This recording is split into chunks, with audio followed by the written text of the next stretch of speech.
Deus não desampara os seus filhos, um testemunho de fé, oração e a fidelidade de Deus em meio à prova. Querido irmão, querida irmã, assista só comigo este testemunho que vai fortalecer a sua fé. É a história de uma família que, em meio a uma das maiores provações que um coração de mãe e avó pode enfrentar, experimentou o cuidado do Senhor de uma maneira que só Ele poderia fazer. Não é uma história de milagres espetaculares ou vozes do céu, mas de uma fé simples, de orações sinceras e de um Deus que ouve e age no tempo certo. A prova que abalou a família. Era uma tarde de sábado, o sol já começava a se pôr quando a irmã Maria, uma senhora de 62 anos, viúva há 10, mas sempre firme na igreja, recebeu um telefonema que gelou seu sangue. Do outro lado da linha, a voz trêmula de sua filha, a irmã Ana, dizia palavras que nenhuma mãe quer ouvir. Mãe, é o Pedro. Ele está no hospital. Os médicos disseram, eles acham que é meningite. Pedro, o neto de 4 anos, filho único da irmã Ana, havia acordado com febre alta naquela manhã.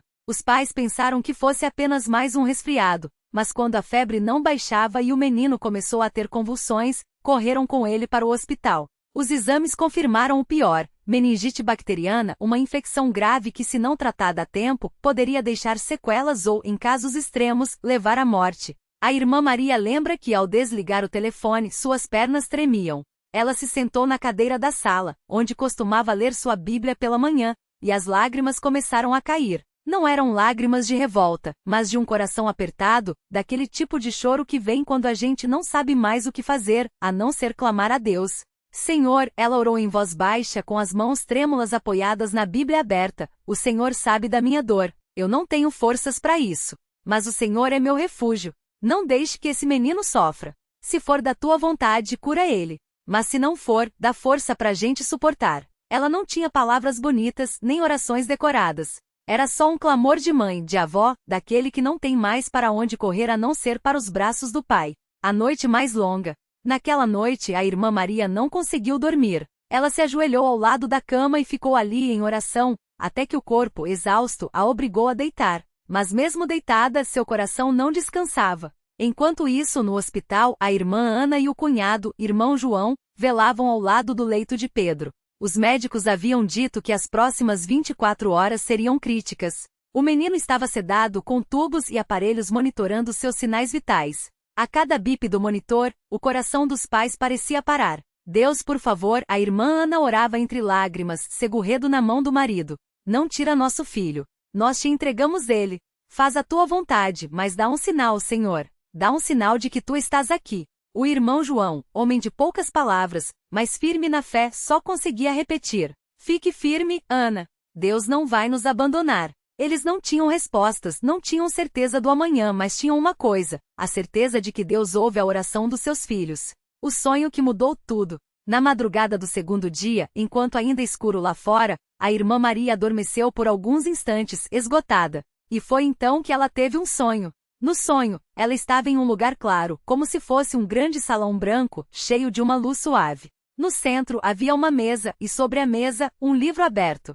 Ela não conseguia ver o que estava escrito, mas sabia, no fundo da alma, que era a palavra de Deus. Então ela ouviu uma voz, não uma voz alta ou trovejante, mas uma voz tranquila, como um sussurro no coração, que disse: Maria, não tema. Seu neto viverá. Eu estou com ele. Ela acordou de sobressalto, o coração batendo forte. Não era um sonho comum. Era uma certeza. Uma paz que ela não conseguia explicar encheu seu peito. Senhor, ela sussurrou, ainda deitada, eu creio. Ajuda a minha incredulidade. Ela se levantou, tomou banho, vestiu sua melhor roupa, não porque ia a algum lugar, mas porque queria se apresentar diante de Deus com reverência, e foi para a igreja. Mesmo sendo uma terça-feira, ela sabia que ali, na casa do Senhor, encontraria força. Ao chegar, encontrou algumas irmãs fazendo a limpeza do templo. Ela não contou do sonho, não queria que pensassem que era imaginação. Só pediu: irmãs, vamos orar pelo Pedro? Ele está muito mal. E ali juntas, aquelas mulheres simples, mas cheias de fé, se ajoelharam e clamaram a Deus pelo menino. A virada que só Deus poderia dar. Naquela mesma manhã, enquanto a irmã Maria orava na igreja, os médicos fizeram novos exames em Pedro. Para surpresa de todos, os resultados mostravam uma melhora inesperada. A infecção, que antes parecia resistente aos antibióticos, estava regredindo. O inchaço no cérebro, que poderia causar danos permanentes, havia diminuído. Isso não é comum, disse um dos médicos à irmã Ana, com um misto de espanto e alívio. Geralmente nesse estágio a recuperação é mais lenta. Mas ele está respondendo bem. A irmã Ana não disse nada aos médicos. Ela só abaixou a cabeça e agradeceu a Deus em silêncio. Quando a irmã Maria chegou ao hospital mais tarde, encontrou o neto já acordado, fraco, mas com os olhos abertos. Ao vê-la, Pedro, mesmo com a voz fraca, disse: Vó, eu sonhei com o Senhor Jesus. Ele me deu um abraço. A irmã Maria não conseguiu segurar as lágrimas. Ela abraçou o neto, beijou sua testinha ainda quente da febre que ia embora, e só conseguia repetir: Glória a Deus! Glória a Deus! A recuperação e a bênção que se multiplicou. Nos dias seguintes, Pedro foi se recuperando pouco a pouco. Os médicos ficaram admirados com a rapidez da sua melhora. Em uma semana, ele já estava em casa, brincando com seus carrinhos, como se nada tivesse acontecido. Mas a história não terminou aí. A irmã Ana, que sempre havia sido uma irmã fiel, mas às vezes desanimava com as provas da vida, sentiu seu coração transformado depois daquele milagre. Ela começou a participar mais ativamente da igreja, ajudando nas campanhas evangelísticas e visitando outros irmãos doentes. Se Deus fez isso por mim, ela dizia, eu preciso levar essa esperança para outros. Já a irmã Maria, que já era uma coluna na congregação, passou a ser ainda mais procurada pelas irmãs mais novas, que viam nela um exemplo de fé inabalável. Irmã Maria, uma jovem lhe perguntou certo dia, como a senhora conseguiu ter tanta fé na hora da prova? Ela sorriu, com os olhos brilhando, e respondeu: Minha filha, não foi a minha fé. Foi a fidelidade de Deus. Eu só me agarrei a Ele. Quando a gente não tem mais forças, é Ele que nos sustenta. A lição que ficou. Esse testemunho não é sobre um milagre espetacular, mas sobre um Deus que ouve, que age e que nunca desampara os seus. Às vezes Ele permite que passemos por vales escuros, não porque nos abandonou, mas porque quer nos ensinar a confiar nele de uma maneira mais profunda. A irmã Maria costuma dizer: Deus não nos promete uma vida sem provas, mas promete estar conosco em meio a elas. E quando a gente olha para trás, a gente vê que Ele estava ali o tempo todo, mesmo quando a gente não enxergava. Hoje Pedro está com 7 anos, saudável, alegre, e sempre que vai à igreja, gosta de sentar no banco da frente, perto dos irmãos mais velhos. Ele não se lembra direito do que aconteceu quando tinha 4 anos, mas sua mãe e sua avó nunca esquecem. E toda vez que alguém pergunta como foi que ele se curou tão rápido, a resposta é sempre a mesma. Foi Deus. Só Ele. Uma palavra para quem está na prova. Se você está lendo este testemunho e pensa, será que ainda tem jeito para a minha situação? Eu quero te dizer uma coisa, Deus não mudou. O mesmo Deus que ouviu o clamor da irmã Maria, que segurou a mão da irmã Ana no hospital, que curou Pedro, é o mesmo Deus que está ao seu lado hoje. Talvez você esteja passando por uma doença, por uma crise financeira, por um problema familiar que parece não ter solução. Talvez você já tenha orado tanto que até cansou de pedir. Mas não desista. Deus trabalha em silêncio. Às vezes a resposta não vem do jeito que a gente espera, nem no tempo que a gente quer, mas Ele sempre ouve. Lembra do que está escrito em Salmos 18:17? Ele me livrou do meu poderoso inimigo, e dos que me odiavam, porque eram mais fortes do que eu. E em Isaías 41:13, porque eu, o Senhor teu Deus, te seguro pela tua mão direita e te digo, não temas, eu te ajudo. Deus não desampara os seus. Fique firme. Continue orando. Continue ofertando, mesmo que seja pouco. Continue frequentando a casa do Senhor, mesmo quando o coração está pesado. Porque a obra que Deus começou em você, Ele vai terminar. E quando a bênção vier, e ela vai vir, não se esqueça, não foi por causa da sua força, não foi por causa da sua sabedoria. Foi porque Deus é fiel. Glória ao nome santo do Senhor. Amém. A prova que viraria testemunho. Uma história de fé, luta e milagres no cotidiano. O início da tempestade, quando tudo parecia desabar. Era uma tarde de quinta-feira, daquele tipo em que o sol parece mais quente, mas o coração está frio. O irmão Carlos, 38 anos, operário de uma metalúrgica em São Paulo, sentou-se na mesa da cozinha com as contas espalhadas à sua frente. O aluguel estava atrasado há 2 meses. A luz tinha sido cortada na semana anterior, e só voltará porque um irmão da igreja, o seu João, adiantou o valor. A geladeira quase vazia só tinha arroz, feijão e um pacote de macarrão que a irmã Dona Marta tinha deixado na porta, sem dizer nada, só com um bilhete. O Senhor proveu. Não desanime. Carlos olhava para as mãos calejadas, marcadas por anos de trabalho duro. Há 6 meses a empresa onde trabalhava havia reduzido o quadro, e ele, que era um dos mais antigos, foi um dos primeiros a ser demitido. Vão contratar gente mais nova por menos dinheiro, dissera o gerente, sem nem olhá-lo nos olhos. Desde então eram só bicos, um dia pintando uma casa, outro consertando um carro, outro ainda carregando caixas no mercado. Mas nada fixo. Nada que desse para sustentar a esposa, Lúcia, e os 2 filhos, Daniel, 12 anos, e Sofia, 8 anos. Naquela noite, Lúcia entrou na cozinha e viu o marido com a cabeça baixa, os ombros curvados. Ela não precisou perguntar. Só encostou a mão no ombro dele e sussurrou. A gente já passou por pior, não passou? Carlos não respondeu. Ele lembrava. Lembrava do dia em que anos antes, tinham perdido o primeiro filho, ainda bebê, por causa de uma pneumonia. Lembrava das noites em claro, orando, chorando, questionando. Mas também lembrava de como, mesmo na dor, Deus não os tinha abandonado. Um irmão tinha pago o enterro. Outros tinham levado comida por semanas. A igreja os tinha segurado. Mas agora era diferente. Não era só a dor da perda. Era a vergonha. A vergonha de não conseguir dar o mínimo para os seus. A vergonha de ver a filha pedir um sorvete e ter que dizer outra hora, filha. A vergonha de saber que se não arrumasse algo logo, teriam que voltar para a casa da mãe de Lúcia no interior, coisa que ele jurara nunca mais fazer. A oração no quartinho dos fundos, quando Deus ouve o silêncio. Naquela noite, depois que as crianças dormiram, Carlos foi para o quartinho dos fundos, onde guardava suas ferramentas. Era o único lugar da casa onde podia chorar sem que ninguém ouvisse. Ele se ajoelhou no chão de cimento, apoiou os cotovelos no banco de madeira e pela primeira vez em muito tempo, não soube o que dizer. Não eram palavras bonitas.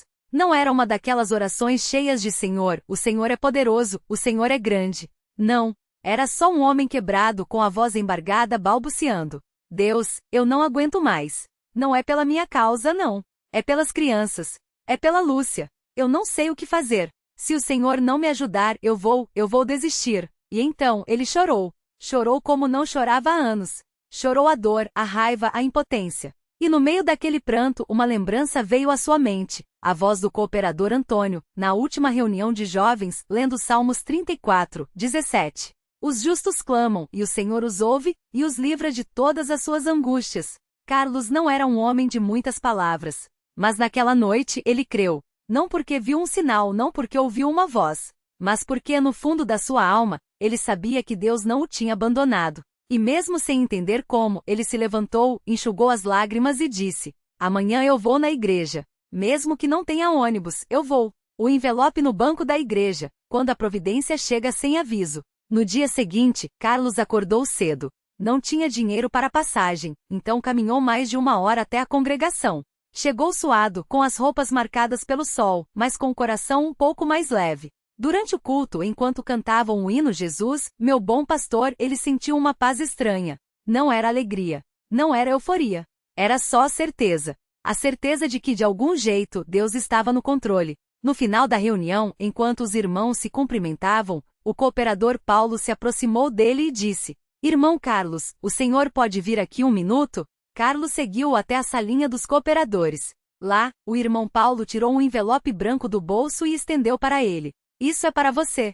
Um irmão deixou aqui hoje de manhã, pediu para entregar na sua mão. Mas, quem foi? Perguntou Carlos, confuso. Não sei. Só disse que era para você, e que Deus ia abençoar. Carlos abriu o envelope. Dentro, havia 3 notas de R$ 100 e um bilhete com os versos de Filipenses 4:19. O meu Deus suprirá todas as suas necessidades segundo as suas riquezas na glória em Cristo Jesus. Ele tremeu. Não era uma fortuna. Não era o suficiente para resolver todos os seus problemas. Mas era exatamente o valor do aluguel atrasado.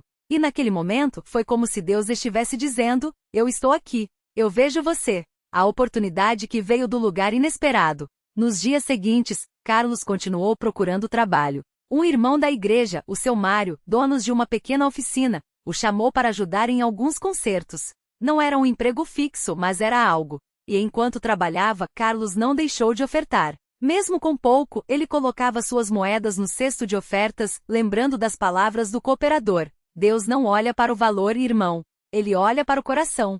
Até que numa terça-feira, enquanto consertava o carro de um cliente, o homem, um senhor de ternos caros e relógio de ouro, perguntou: Você entende de mecânica de caminhão? Um pouco, senhor. Trabalhei numa oficina grande antes. Pois é, estou precisando de um mecânico de confiança para minha transportadora. Se quiser, pode passar lá amanhã. Carlos quase não acreditou. Mas no dia seguinte estava lá de roupa limpa, barba feita, pronto para a entrevista. O dono da transportadora, Sr. Oliveira, gostou dele na hora. Você começa segunda. Salário fixo, benefícios, tudo direitinho. Naquela noite em casa, Lúcia abriu um sorriso que há meses não aparecia. As crianças, sem entender direito, só sabiam que o pai estava feliz de verdade. E antes de dormir, Carlos ajoelhou-se ao lado da cama e agradeceu. Não foi uma oração longa. Só, obrigado, Senhor. O Senhor não me desamparou. Aprovação que veio depois da vitória, quando o inimigo ataque novamente. Mas o inimigo não desiste fácil. 2 semanas depois de Carlos começar no novo emprego, Daniel, o filho mais velho, adoeceu. Febre alta, dores no corpo, manchas na pele. O médico do posto suspeitou de dengue, mas os exames deram negativo. Até que depois de uma semana de idas e vindas ao hospital, veio o diagnóstico. É uma infecção bacteriana grave. Se não tratar rápido, pode afetar os rins. O remédio era caro, muito caro. E embora Carlos já estivesse trabalhando, o salário ainda não tinha entrado. Mais uma vez, a angústia apertou seu peito. Ele se lembrava do envelope. Se lembrava da promessa. Mas agora era seu filho em risco. Naquela noite, enquanto Lúcia fazia compressas na testa de Daniel, Carlos saiu para orar. Foi até o pátio dos fundos, olhando para o céu estrelado, e disse: Deus, o Senhor me deu um trabalho. O Senhor me tirou daquela aflição. Por que agora isso? Por que o meu filho? E então ele ouviu. Não foi uma voz audível. Não foi um trovão. Foi só uma lembrança das palavras do cooperador Antônio meses antes. As provas não vêm para nos destruir, irmão. Vêm para nos fortalecer e para que a glória de Deus seja vista. Carlos voltou para dentro de casa. Pegou a Bíblia e abriu em 2 Coríntios 12:9. A minha graça te basta, porque o meu poder se aperfeiçoa na fraqueza. E pela primeira vez desde que Daniel tinha adoecido, ele sorriu. Não porque a situação estava resolvida, mas porque ele sabia que mais uma vez Deus estava no controle. A mão estendida dos irmãos, quando a igreja se torna família. No dia seguinte, Carlos foi à reunião de oração. Não tinha forças para esconder. Contou aos irmãos sobre Daniel. Contou sobre o remédio. Contou sobre o medo. E então, algo lindo aconteceu. A irmã Dona Rosa, uma senhora de cabelos brancos que sempre sentava na primeira fileira, se levantou e disse: Eu tenho uma poupança. Não é muito, mas é suficiente para o remédio. O Senhor me colocou isso no coração ontem à noite. O irmão Josué, um jovem que trabalhava numa farmácia, falou: Eu consigo um desconto nesse remédio. Deixa que eu ligo para o meu gerente. E o cooperador Paulo, o mesmo que tinha entregado o envelope, olhou para Carlos e disse: Irmão, Deus não vai deixar seu filho sozinho. Nós vamos jejuar por ele. Hoje à noite, às 8 horas, a igreja toda vai orar. Naquela mesma tarde, 3 irmãos foram até a casa de Carlos com comida, remédios e uma oferta em dinheiro. Não era muito, mas era o suficiente. E em 4 dias, Daniel começou a melhorar. A febre baixou. As manchas sumiram. O médico, surpreso, disse: Esse menino tem uma resistência incrível. Deve ser genética. Carlos sorriu e pensou: Não, doutor. Não é genética.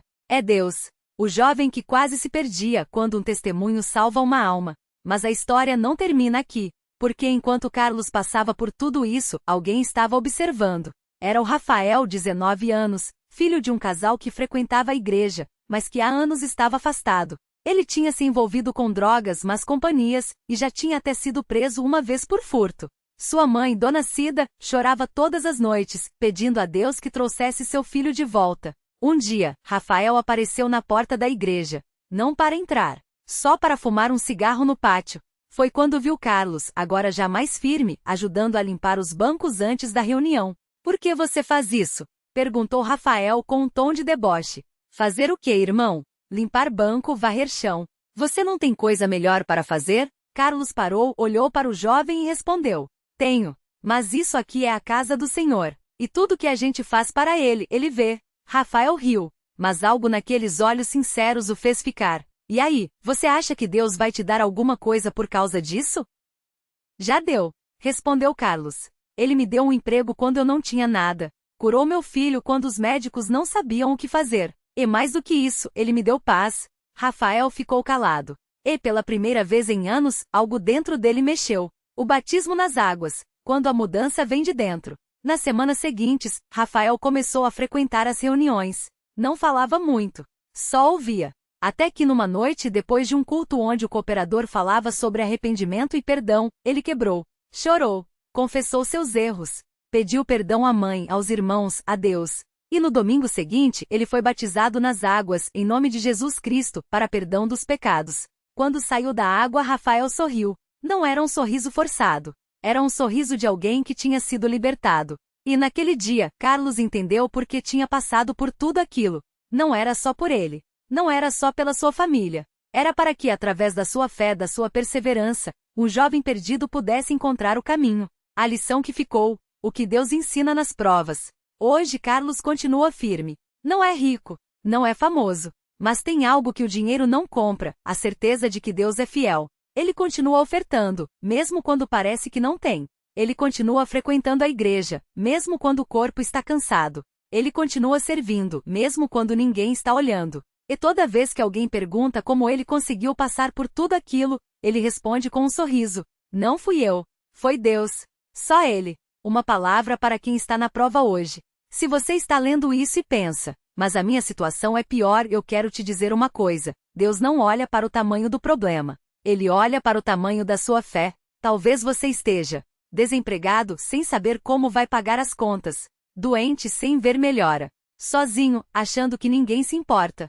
Cansado de orar, sem ver resposta. Mas não desista. Lembra do Salmo 37, 25? Fui moço e agora sou velho, mas nunca vi desamparado o justo, nem a sua descendência a mendigar o pão. Deus não desampara os seus. Continue firme. Continue orando. Continue ofertando, mesmo que seja pouco. Continue frequentando a casa do Senhor, mesmo quando o coração está pesado. Porque a obra que Deus começou em você, Ele vai terminar. E quando a bênção vier, e ela vai vir, você vai olhar para trás e vai dizer, como Carlos: não foi por causa da minha força. Não foi por causa da minha sabedoria. Foi porque Deus é fiel. Glória ao nome santo do Senhor. Amém.